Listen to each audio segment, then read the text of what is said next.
Le Comité des usagers Montmagny-Lillet reçoit le prix national d'excellence. La CDC ici Montmagny-Lillet dépose son ambitieux plan d'action. La table des intervenants en loisirs scolaires de la Chaudière-Appalaches fête ses 30 ans.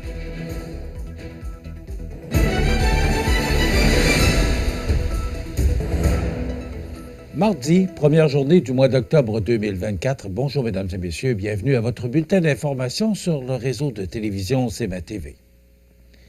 C'est jeudi dernier, à Trois-Rivières, lors du congrès annuel du regroupement provincial des comités des usagers, que le comité des usagers Montmagny-Lillet a été reconnu parmi ses pairs pour ses efforts de diffusion d'informations sur les droits des usagers dans le réseau de la santé.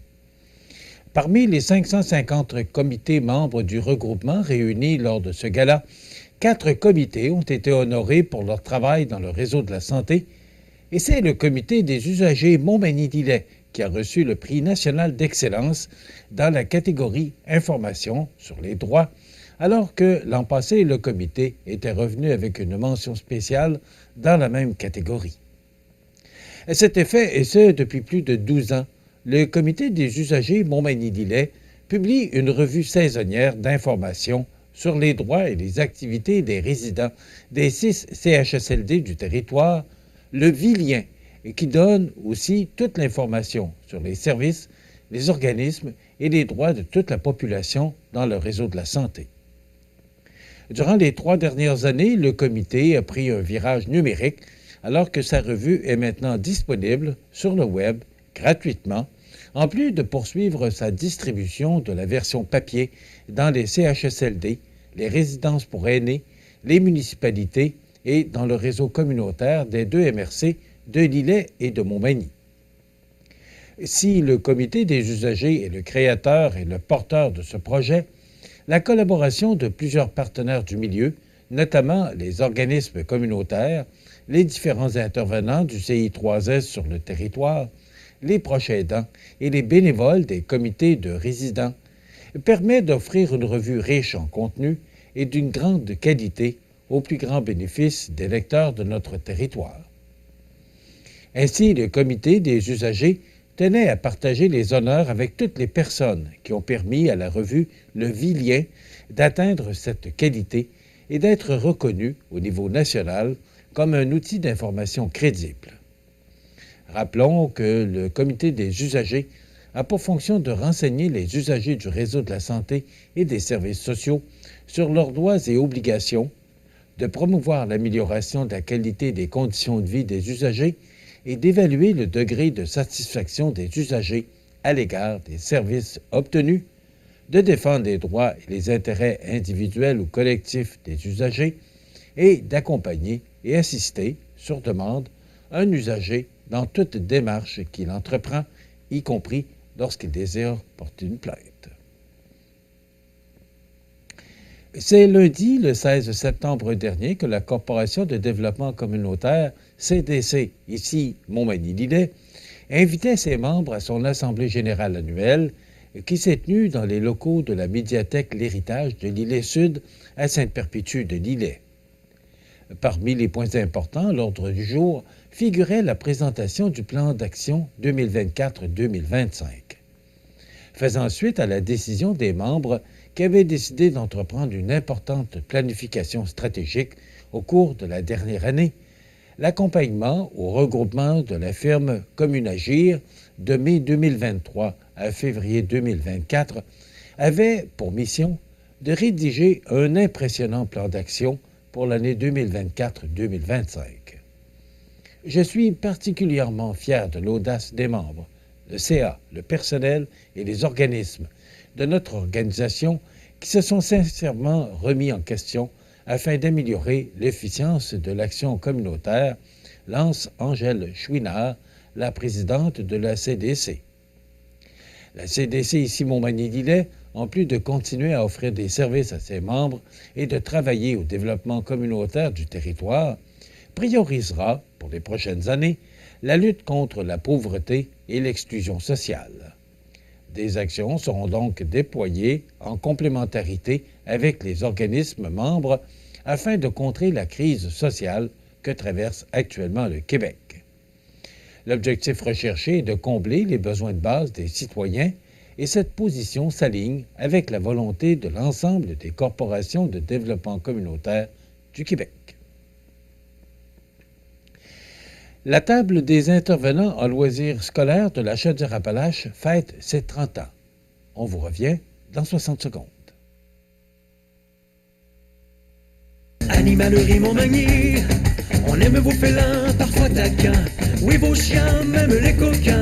Vos oiseaux qui chantent en duo, c'est pour l'amour des animaux. Animalerie Montmagny, pour l'amour des animaux. Bonjour, ici Daniel Lachance. Ce vendredi, nous parlons de votre santé.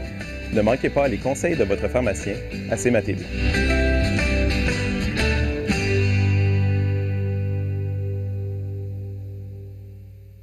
Ces jours-ci, à votre Légion locale, on fait les choses différemment, avec pour mission de soutenir les vétérans, de s'amuser et d'accueillir tout le monde dans nos rangs. Pas besoin d'être un vétéran pour adhérer à la Légion. En tant que membre, vous vous joindrez à des milliers d'autres au service de nos vétérans, nos communautés et notre pays. Et grâce à notre programme Member Perks, vous économiserez des milliers en magasins, au restaurant et sur des produits et services dans tout le pays. Adhérez à la Légion.ca. Vous regardez CMA-TV, le réseau de l'information sur la Côte-du-Sud. Depuis plus de 30 ans, la table des intervenants en loisirs scolaires de la Chaudière-Appalaches contribue à mobiliser les acteurs du milieu afin de créer des environnements favorisant le développement des compétences et de la motivation des jeunes de partout dans la région. C'est en 1992 que les intervenants en loisirs scolaires de la Chaudière-Appalaches se réunissent pour la première fois. Contrairement aux enseignants, secrétaires ou autres employés des écoles, les intervenants en loisirs étaient seuls dans leur école respective.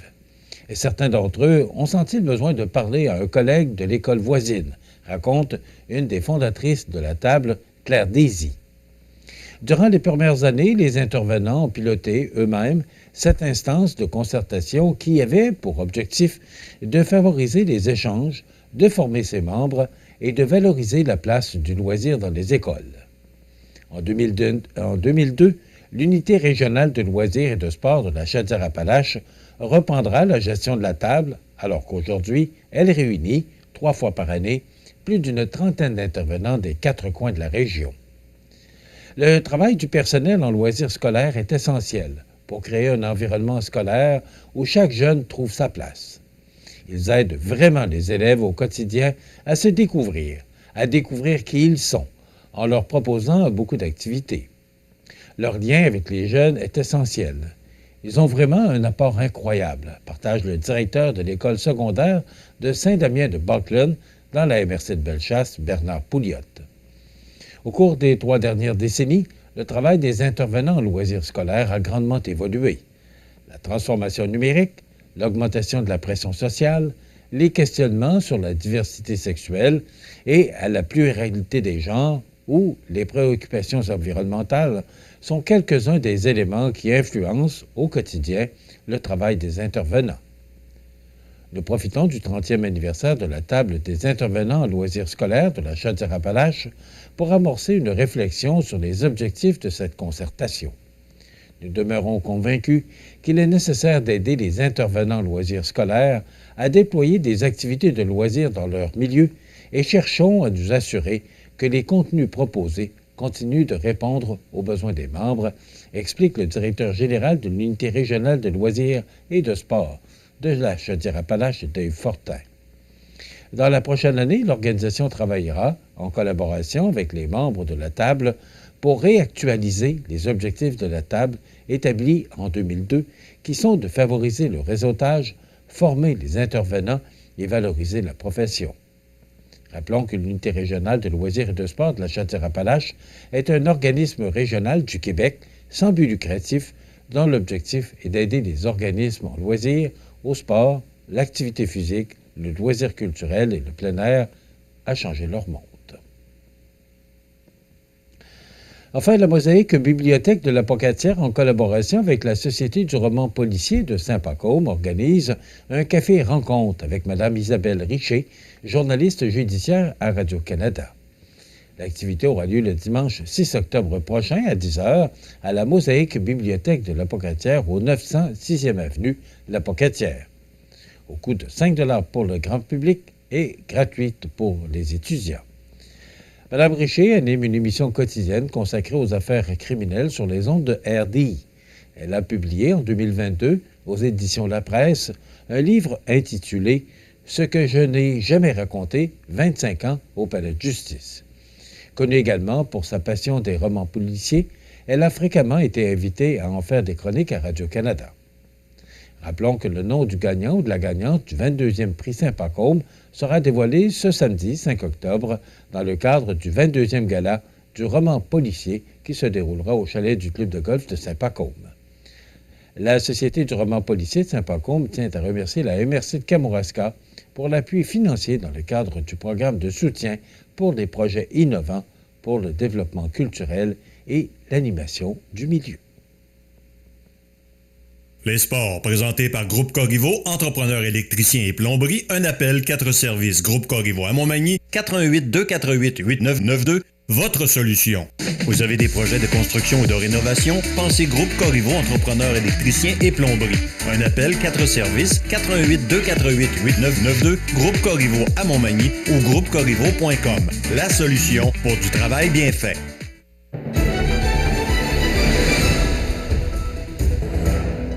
Le célèbre joueur de baseball Pete Rose s'éteint à l'âge de 83 ans. C'est ce que rapportent TMZ et ABC News au sujet de l'ancien porte-couleur des Reds de Cincinnati, des Phillies de Philadelphie et aussi des Expos de Montréal.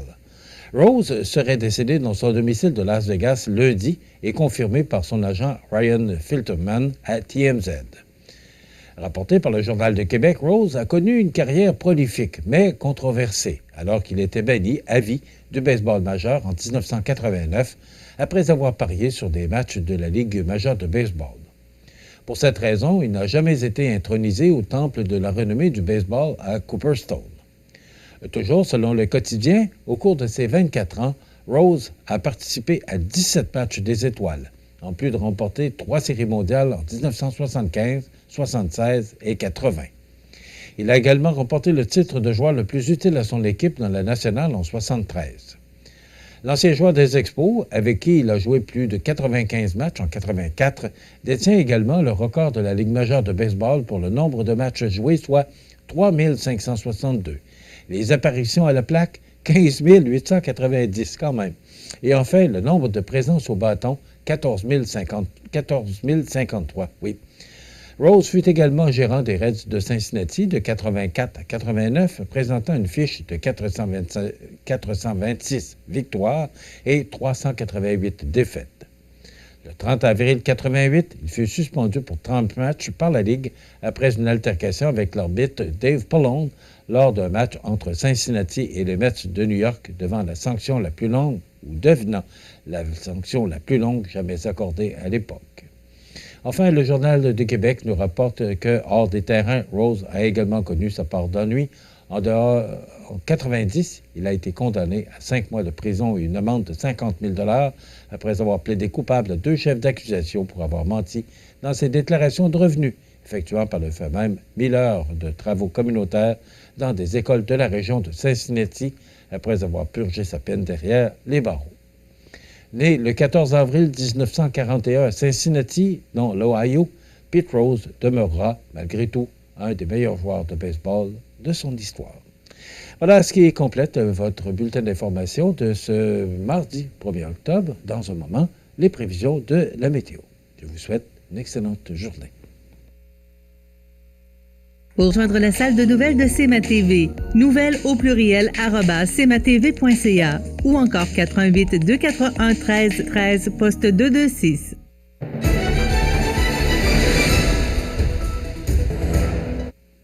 Alors encore cet automne qui ne cesse pas de nous épater. Un beau mois de septembre, d'ailleurs, même dans le Journal de Québec ce matin, on mentionnait que c'est un beau mois de septembre pour les clubs de golf, effectivement, parce que les joueurs de golf peuvent poursuivre leur saison tard, parce qu'on est déjà rendu le mois de septembre, alors les feuilles commencent à tomber, mais quand même, il fait beau, il faut en profiter. Bon, mais ça se continue. Si on regarde l'image de satellite ce matin, ben, je pense que cette image parle d'elle-même. Là, ce sera vraiment un ciel dégagé. Et pour l'image de radar, ben, il n'y a pas de précipitation en vue. Et donc, il y aura un petit peu de vent, mais rien de bien important. Donc, ça nous donne un résumé pour aujourd'hui, mardi 1er octobre, du temps ensoleillé avec des nappes de brouillard qui se sont dissipées tôt ce matin. Maximum de 17 aujourd'hui. Ce soir, la nuit prochaine, partiellement nuageux, minimum de 10. Demain, mercredi, ennuagement tôt le matin, maximum de 17, mais on ne parle pas de précipitation. Pour jeudi, c'est du soleil, maximum de 19. C'est également du soleil pour vendredi, le 4 octobre, mais il y aura un ennuagement en journée. Et pour samedi, c'est du temps nuageux avec 30 de probabilité d'averse et un maximum de 14 degrés. Normales de saison à ce temps-ci de l'année sont de 13 le jour, 3 la nuit. Le soleil s'est levé à 6h42. Ce matin, il se couchera à 18h20, heure avancée de l'Est. Il fait actuellement 10 degrés à l'extérieur des studios de CMA-TV. Les vents soufflent de direction nord-est à 10 km/h. L'humidité est à 86 % et la pression barométrique est à 102,3 kPa. Maintenant, pour le bateau qui fait la navette entre Montmagny et l'île aux Grues, donc la première traversée est à 6h15 ce matin. Les prochaines seront à 15h30, 17h et 18h45. Les départs de Montmagny, cette fois, le premier départ était à 7h15 ce matin. Les autres traversées s'effectueront à 16h15, 17h45 et 19h30. Donc, du beau temps encore. Un peu plus de nuages demain, mais on ne parle pas pour l'instant de précipitations. Ça se poursuit comme ça toute la semaine. Pour le menu de notre émission de ce 1er octobre, dans un moment, on aura une entrevue avec une auteure, c'est Mme Thérèse Boucher, qui nous arrive avec un autre livre, et livre très intéressant. Donc, Thérèse sera avec nous dans quelques instants, une personne qui a travaillé avec nous dans une autre vie de ma vie de radio. On recevra Harold Bouffard et André Landois. On les a reçus hier, mais en raison des problèmes techniques avec Cogeco, comme on est arrivé en ondes un peu tardivement, on se permet de vous représenter cette entrevue avec Harold et André, qui ont travaillé fort avec le Festival Rétro et qui nous arrivent avec beaucoup d'argent à distribuer là, pour des gens dans le besoin. Donc, Harold Bouffard et André Landois seront avec nous. On aura la chronique La Pouponnière et, bien sûr, il sera question d'actualité. Ce ne sont pas les sujets qui manquent. Je vous souhaite donc une excellente émission de notre antenne.